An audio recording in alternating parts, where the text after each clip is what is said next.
You were quoted in the book as saying, a very large portion of my party really doesn't believe in the Constitution. How did you come to that damning conclusion?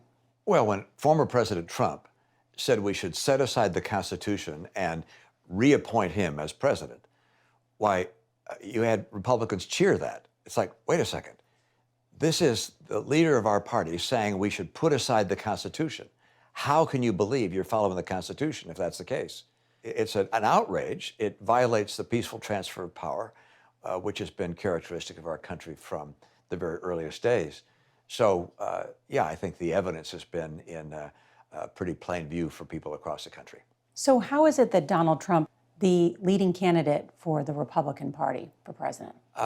You know, I don't begin to be able to understand how it is so many people can accept the dishonesties that have been spoken by Donald Trump. I don't know how it is people go along with that, but they do. And I think in some respects, it's like, well, there's our team and their team.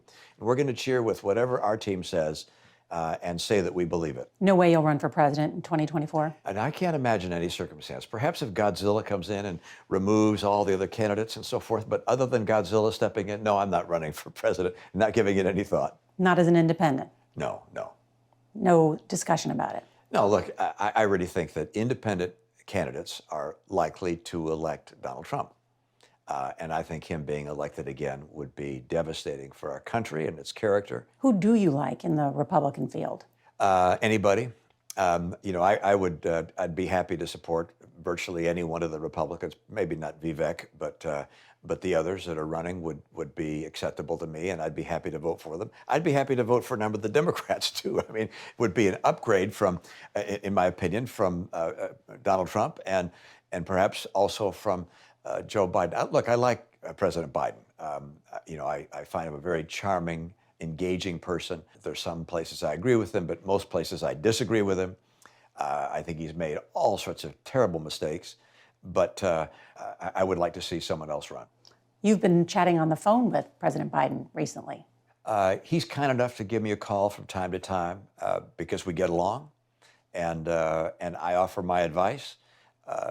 You know, he is the president of the United States, and I want him to be effective as long as he's there.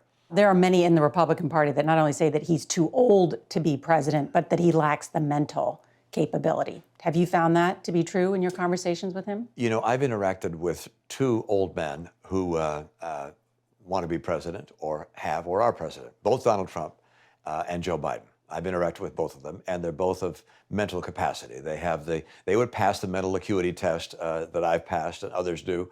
Look, and I've negotiated with President Biden on the infrastructure bill. We met in his office and talked at length on a whole series of issues. He's mentally capable, but he's older.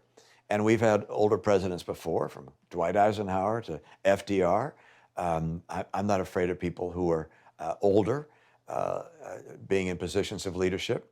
Heck, the president of my church is 99 years old and does a fine job leading our church. So I'm okay with that. But the challenge I have with President Biden is not so much his age as his policies. What's your biggest regret from the 2012 campaign? Losing. I would have loved to win.